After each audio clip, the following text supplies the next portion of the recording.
जिस वक्त पूरा यूरोप वॉर की आग में जल रहा था, उन्हीं दिनों कई सारे डिक्टेटर्स का भी जन्म वहां हो रहा था। ऐसा ही एक डिक्टेटर इटली में अपना वर्चस्व स्थापित कर रहा था।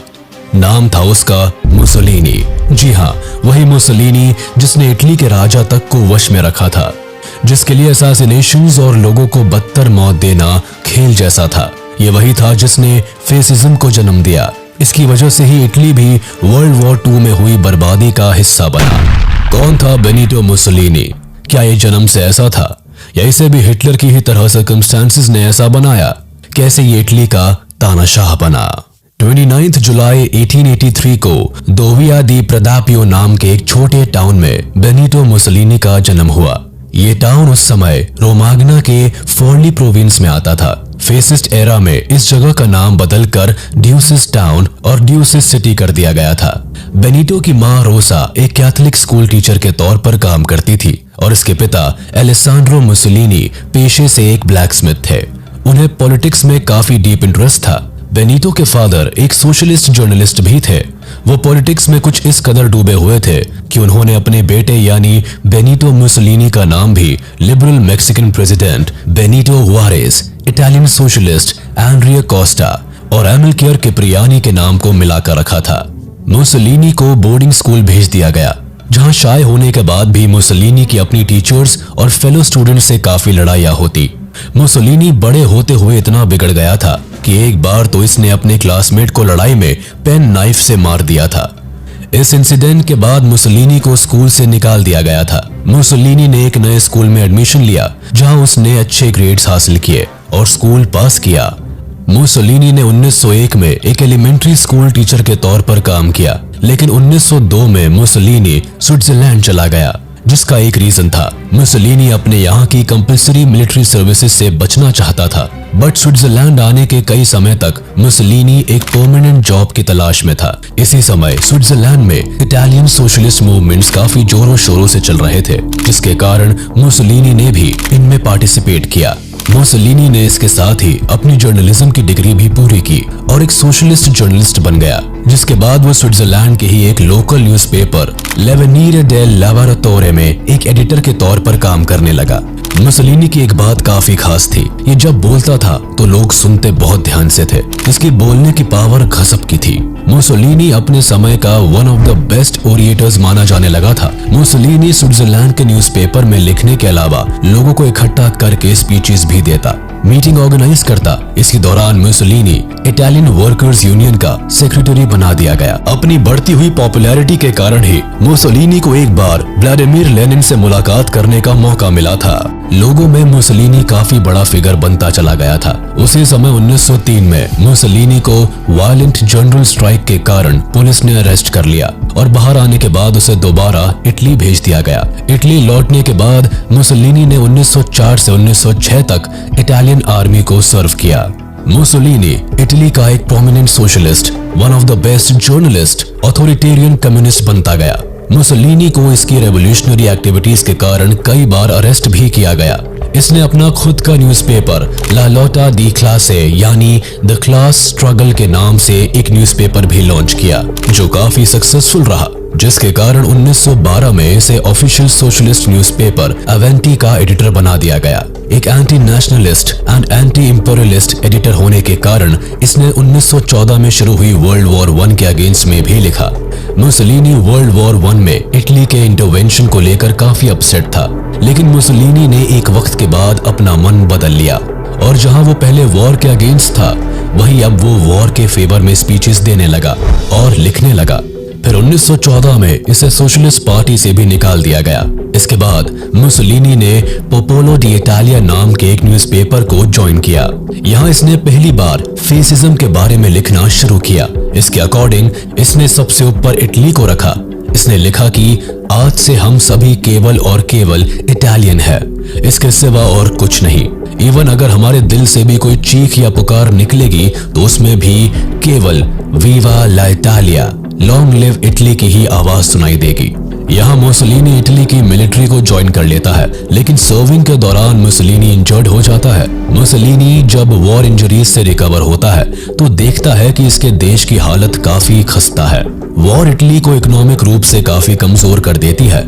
ऊपर से फर्स्ट वर्ल्ड वॉर के बाद एलाइड पावर्स ने भी इटली को इग्नोर कर दिया था, जिससे वहां के लोगों को इकोनॉमिक क्राइसिस के दौर से होकर गुजरना पड़ा। और जब इटली सिविल वॉर के पीक पर था, तब मुसोलिनी ने फेसिस्ट पार्टी की नींव रखी। फैशिज्म एक आइडियोलॉजी है जिसके अकॉर्डिंग डेमोक्रेसी की सोसाइटी में कोई जगह नहीं है। स्टेट को केवल वन पार्टी सिस्टम के अंडर काम करना होगा। फैशिज्म के अकॉर्डिंग स्टेट में केवल सिंगल पार्टी सिस्टम होना चाहिए। धीरे धीरे मुसोलिनी ने इटली को कंट्रोल करना शुरू कर दिया, जिसके लिए सबसे पहले मुसोलिनी ने हिटलर की तरकीब आजमाई। लोगों को उस समय एम्प्लॉयमेंट, बेहतर लाइफस्टाइल और सोसाइटी चाहिए थी, जिसका वादा मुसोलिनी ने उनसे किया। ये बड़ी बड़ी स्पीचेस देता। इसकी गजब की स्पीचेस और रैलीज देख के लोग इन्फ्लुएंस हो गए, जिसके बाद उसने सबसे पहले तो अपने ओपोनेंट्स को खत्म किया, जो भी इसके खिलाफ बोलता। ये उसे ऐसी पनिशमेंट देता जिसे देख बाकी लोग बिना किसी पनिशमेंट के ही शांत हो जाते। लोगों में इसका डर बैठने लगा था। फैशिस्ट नेशनलिस्ट सोच को बढ़ावा देता और इसके अलावा किसी भी सोच की इसके सत्ता में जगह नहीं थी। मुसोलिनी अपने राज में इटली को कोई छोटा मोटा देश नहीं बल्कि ग्रेट रोमन के समय वाला एम्पायर बनाना चाहता था। 1921 तक मुसोलिनी ने ऑलमोस्ट इटली को फैशिस्ट आइडियोलॉजी के थ्रू कंट्रोल कर लिया था। जगह जगह पर फैशिस्ट मूवमेंट्स होने लगे थे। हालांकि तब भी इटली में काफी सिविल अनरेस्ट था, जिसका फायदा उठाते हुए मुसोलिनी ने इटली के किंग से कहा कि अब इस देश को केवल मैं ही संभाल सकता हूँ। केवल मैं ही हूँ जो सिविल अनरेस्ट को शांत करा सकता है, लेकिन उसके लिए तुम्हें मुझे इटली का प्राइम मिनिस्टर बनाना होगा। अक्टूबर 31, 1922 को मुसोलिनी इटली का यंगेस्ट पीएम बन जाता है। सत्ता में आने के बाद मुसोलिनी सबसे पहले सभी डेमोक्रेटिक इंस्टीट्यूशंस को खत्म कर देता है। फिर वहां के किंग को एक लिस्ट देता है जिसमें सभी उन लोगों के नाम होते हैं जिनके साथ वो कभी भी काम करना नहीं चाहता था। वो राजा को साफ कर देता है कि अब देश की पूरी अथॉरिटीज को चलाने वाला केवल वही है, जिसके बाद इटली फाइनली डिक्टेटरशिप के अंडर आ जाती है। ये एक साल में फुल डिक्टेटोरियल पावर्स को एस्टैब्लिश कर लेता है, जिससे press, trade unions, opposition parties को खत्म कर दिया जाता है। वैसे इन सब के बीच मुसोलिनी एक जीनियस आदमी के तौर पर भी उभर कर आता है। ये बहुत कम समय में अपने देश को दोबारा ट्रैक पर ले आता है। ये अपनी पावर्स के साथ साथ देश की बाकी परेशानियों पर भी खास ध्यान देता है। कुछ समय में ही मुसोलिनी अपने आप को इटली का डिक्टेटर घोषित कर देता है और खुद को ड्यूस यानी द लीडर का नाम देता है। मुसोलिनी अपने समय में एक पैरामिलिट्री यूनिट स्टैब्लिश करता है जो ब्लैक शर्ट्स के नाम से जाने जाते थे। ये एक तरह से एक सिक्योरिटी यूनिट होती थी जिसे the voluntary militia for national security के नाम से भी जाना जाता था। इसे बनाया तो 1919 में गया था, लेकिन मुसोलिनी के राज में इसे ज्यादा एक्शन में देखा गया। 1923 के बाद इस यूनिट को security of the kingdom of Italy बना दिया गया। इस यूनिट के लोगों का मेन काम केवल फैशिस्ट आइडियोलॉजी के खिलाफ बोलने वालों को खत्म करना और अपनी आइडियोलॉजी को लोगों में फैलाने का था। इस यूनिट के मेंबर्स ब्लैक यूनिफॉर्म पहनते थे जिससे इजीली उन्हें पहचाना जा सके। इन लोगों को अपनी अटमोस्ट लॉयल्टी के साथ बेनिटो के लिए काम करना होता था। देखा जाए तो इस ग्रुप को फॉर्म करने का क्रेडिट नेशनलिस्ट इंटेलेक्चुअल्स को जाता था, जो साफ तौर पर पेजेंट्स और कंट्रीज लेबरर्स यूनियन को अपोज करते थे। मुसोलिनी के सत्ता में आने के बाद इन लोगों के काम करने का तरीका और ज्यादा हार्श हो गया। ये लोगों को वायलेंस के जरिए हैंडल करते थे, लेकिन मुसोलिनी इन्हें पूरी तरह से सपोर्ट करता था, जिसके कारण उसने इस ग्रुप को और बड़ा किया। देखा जाए तो 1923 तक इस ग्रुप में करीब 2 लाख लोग शामिल हो गए थे। As a prime minister Mussolini की सरकार पहले कुछ सालों में राइट विंग कोएलिशन गवर्नमेंट के तौर पर काम करती थी, जिसमें फैशिस्ट, नेशनलिस्ट, लिबरल्स और कुछ कैथोलिक पार्टीज आती थी। लेकिन मुसोलिनी किसी कोएलिशन गवर्नमेंट के बल पर अपने देश को नहीं चलाना चाहता था, बल्कि इसका मेन एम टोटलिटेरियन स्टेट को बनाने का था, जिसका सुप्रीम लीडर ये खुद को मानता था। मुसोलिनी ने अपने एम को पूरा करने के लिए अपने देश के लिए भी कई काम किए, जिसमें सबसे पहले इसने पॉलिटिकल और इकोनॉमिकल लेजिस्लेशन पास किए जो वेल्दी इंडस्ट्रियल एंड एग्रारियन क्लासेस को हेल्प करने वाले थे। इसके बाद जून 1923 में इसने एक लॉ पास किया जिसने इटली के आने वाले कुछ सालों को पूरी तरह से बदल दिया। इस लॉ को एचेरबो लॉ के नाम से जाना जाता है। इस लॉ ने इटली को एक सिंगल नेशनल कॉन्स्टिट्यूएंसी में तब्दील कर दिया। इसने अनएम्प्लॉयमेंट रेट को काफी कम किया और कई एक्सटेंसिव पब्लिक वर्क प्रोग्राम्स को बढ़ावा दिया। इसी बीच एक इंसिडेंट भी हुआ जिसने इटली के लोगों को बेनिटो के खिलाफ कर दिया था। जाकोमो मैटियोटी नाम के काफी बड़े ऑपोजिशन लीडर का बेनिटो ने असैसिनेशन करवा दिया था। ये लीडर कंट्री में एक प्रॉपर वोटिंग की मांग कर रहा था, जिसके कारण बेनिटो ने सोशलिस्ट डेप्यूटी जाकोमो मैटियोटी की हत्या करवा दी। बेनिटो का मानना था कि फैशिस्ट आइडियोलॉजी में किसी तरह के विपक्ष की जरूरत नहीं थी। इस इंसिडेंट के बाद इटली की जनता बेनिटो के खिलाफ हो गई, लेकिन बेनिटो ने धीरे धीरे करके सभी को चुप करवा दिया। अपनी कमाल की मैनिपुलेटिव स्किल से बेनिटो जनता को कन्विंस करने में कामयाब भी हो गया। ऑपोजिशन लीडर की मौत के बाद बाकी बचे ऑपोजिशन के लोगों ने भी अपनी आवाज दबा ली। 1925 से लेकर 1927 तक बाकी बची सभी कॉन्स्टिट्यूशनल बॉडीज को खत्म कर दिया गया, जिससे finally Italy one party system लाने में पूरी तरह से कामयाब हो चुका था। इस बीच बेनिटो को जान से मारने की कोशिश भी की गई, लेकिन इसकी सिक्योरिटी इतनी टाइट होती थी कि कोई भी इसका बाल भी बाका नहीं कर पाया। 1935 तक बेनिटो को अपनी पावर पर काफी ज्यादा कॉन्फिडेंस आ गया था। यूरोप के बाकी देशों को देखकर बेनिटो ने भी इन्वेजन के कॉन्सेप्ट को फॉलो किया। 1935 में इथियोपिया को इन्वेड कर दिया। इथियोपिया पर अटैक करने का मेन रीजन इटली का पावर शो ऑफ था। वो कुल मिलाकर इटली की पावर दुनिया भर में दिखा देना चाहता था। इटली की आर्मी इथियोपिया में आंख बंद करके लोगों को मौत के घाट उतार देती है। कहीं कहीं तो इटालियन आर्मी ने पूरे गांव को ही जला दिया था। इथियोपिया इन्वेजन 1935 से लेकर लगभग 1941 तक चला। मुसोलिनी ने इथियोपिया को न्यू इटालियन एम्पायर बनाना शुरू कर दिया, जिसमें इथियोपिया के सभी 18 साल से बड़े मेल पॉपुलेशन को एग्जीक्यूट किया गया। इसके बाद सभी ईस्टर्न ऑर्थोडॉक्स चर्च और चर्च के प्रीस्ट एंड बिशप्स को खत्म करवाया गया। इथियोपियन इन्वेजन के दौरान हिटलर मुसोलिनी के काम करने के तरीके से काफी प्रभावित हुआ। इस समय दुनिया में नाजिज्म ने भी अपनी तेजी पकड़ी ही थी, जिसके कारण यहाँ से हिटलर और मुसोलिनी में काफी अच्छी दोस्ती भी देखी गई। इस दोस्ती के बेसिस पर ही हिटलर एंड बेनिटो के बीच 1939 में एक पैक्ट साइन हुआ। ये एक military and political alliance pact था, जिसे पैक्ट ऑफ स्टील के नाम से जाना जाता था। इस पैक्ट में मेनली 2 पार्ट्स थे, जिसमें फर्स्ट पार्ट जर्मनी और इटली के बीच कंटिन्यूइंग ट्रस्ट एंड कोऑपरेशन का ओपन डिक्लेरेशन था, और सेकंड पार्ट एक सीक्रेट सप्लीमेंट्री प्रोटोकॉल था जो यूनियन ऑफ पॉलिसीज को एनकरेज करता था। इसमें मिलिट्री एंड इकोनॉमिकल पॉलिसीज पर ज्यादा फोकस रखा गया था, यानी दोनों देश एक दूसरे का जरूरत पड़ने पर इकोनॉमिकल एंड मिलिट्री तौर पर मदद करेंगे। मुसोलिनी ने भी इटली में जूस के खिलाफ कई डिस्क्रिमिनेटरी पॉलिसीज क्रिएट कर दी। इस सब के अलावा 1935 से लेकर 1939 में इटली को एक हेवी वॉर कॉस्ट देखने को मिला। इटली का इथियोपिया में इन्वेजन के कारण काफी लॉस हुआ। इटली पर काफी कर्जा होने लगा। 1939 में हिटलर ने पोलैंड को इन्वेड करने का आइडिया मुसोलिनी के साथ शेयर किया, लेकिन इटली अभी इथियोपिया के इन्वेजन से ही बाहर नहीं निकला था, जिसके कारण मुसोलिनी हिटलर से पोलैंड के अटैक को पोस्टपोन करने की डिमांड भी करता है, लेकिन हिटलर इस बात से साफ इनकार कर देता है, जिसके बाद मुसोलिनी के पास भी वॉर में शामिल होने के अलावा और कोई चारा नहीं बचता, क्योंकि मुसोलिनी पहले ही पैक्ट ऑफ स्टील पर साइन करके जर्मनी का वॉर में सपोर्ट करने का डिसीजन ले चुका था। वैसे इसके अलावा मुसोलिनी का वर्ल्ड वॉर 2 में पार्टिसिपेट करने का एक रीजन और था।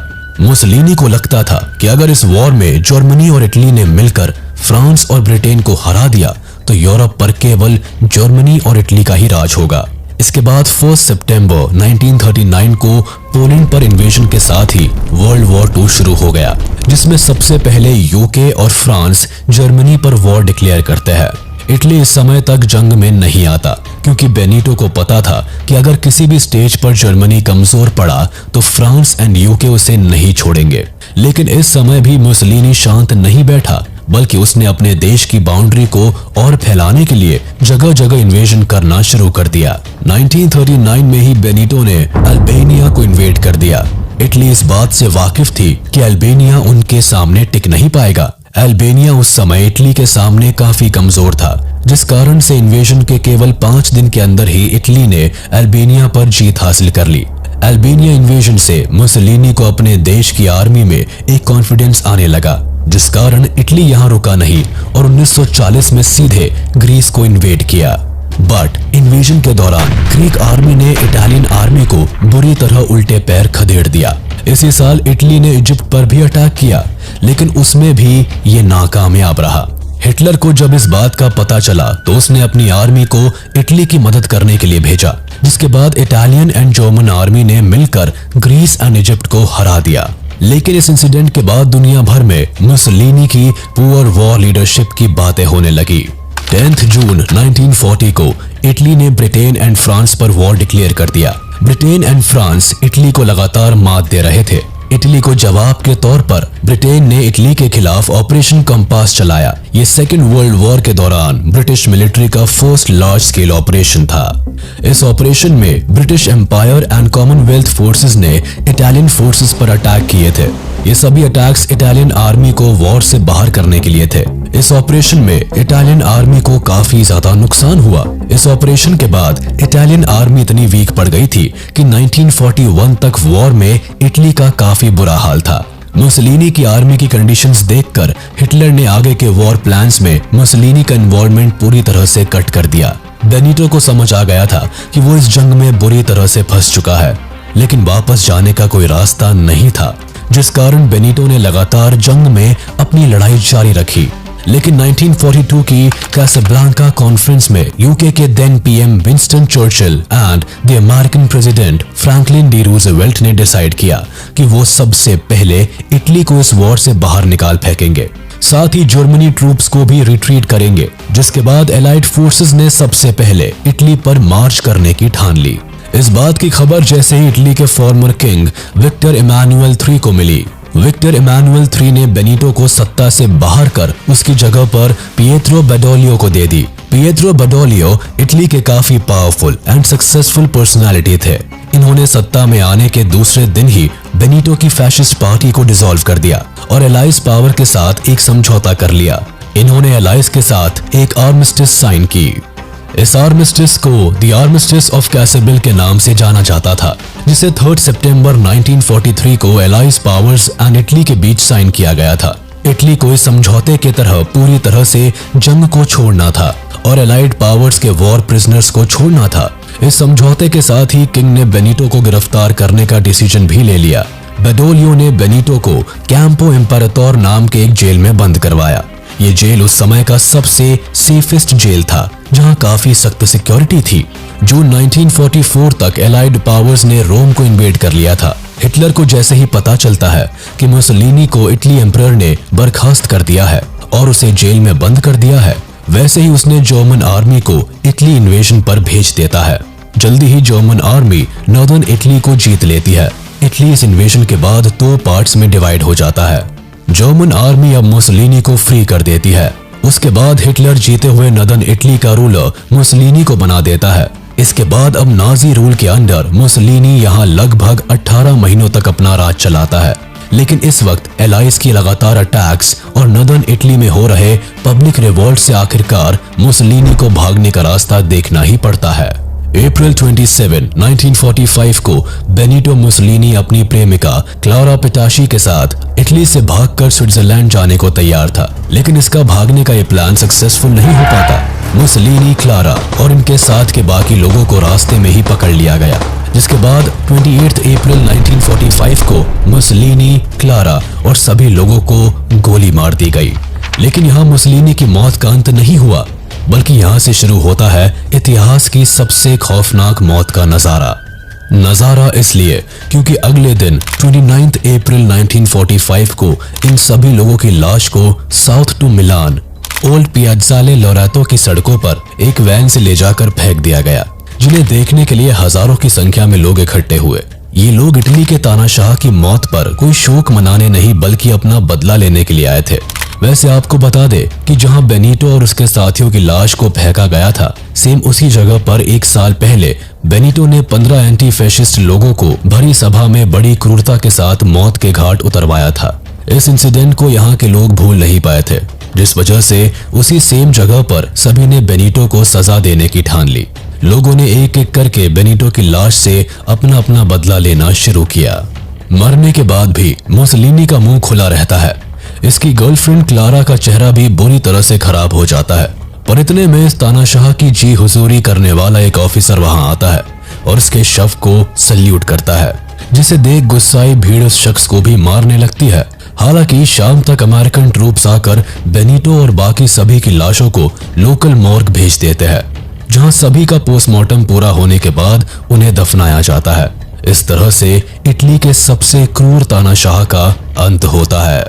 बेनिटो की मौत के साथ साथ जर्मनी भी वर्ल्ड वॉर 2 में बुरी तरह से हारती है। यूएसएसआर के इन्वेशन का प्लान और अमेरिका का वॉर में इन्वॉल्वमेंट जर्मनी को बुरी तरह से हराता है। वर्ल्ड वॉर 2 के दौरान जब हिटलर को मुसोलिनी की मौत की खबर मिली तो उसकी भी रूह कांप गई थी, जिस वजह से हिटलर ने अपने लोगों को खास तौर पर कहा था कि जब मैं मरूं तो मेरा शव किसी के हाथ ना लगे, तुम मुझे जला देना। हालांकि हिटलर जिस धर्म को मानता था उसके अकॉर्डिंग उन्हें जलाया नहीं, दफनाया जाता था। पर यह हिटलर का बेनिटो की मौत के बाद डर ही था, जो उसने वॉर हारने के बाद खुद को गोली मार ली और खुद को जलवाने का हुक्म दिया था। वर्ल्ड वॉर 2 के बाद इटली को काफी बुरे दौर से होकर गुजरना पड़ा। इटली के इंडस्ट्रीज एंड एग्रीकल्चर बुरी तरह से बर्बाद हो गया। अनएम्प्लॉयमेंट रेट काफी बढ़ गया। कंट्री की करेंसी कोलैप्स कर गई। इटली की इतनी खराब हालत के कारण यूएसए ने मार्शल प्लान के तरह इनकी मदद की और इकोनॉमिक कंडीशन में सुधार लाने की कोशिश की। फैशिस्ट रिजीम खत्म होने के बाद इटालियन पॉलिसीज एंड सोसाइटी को क्रिश्चियन डेमोक्रेसी के थ्रू डोमिनेट किया गया। क्रिश्चियन पॉलिटिकल पार्टी ने 1946 से लेकर 1994 तक इटली की सत्ता संभाला, जिस दौरान इटली अपने बुरे दिनों से लौटकर डेवलपमेंट की राह पर आगे बढ़ी।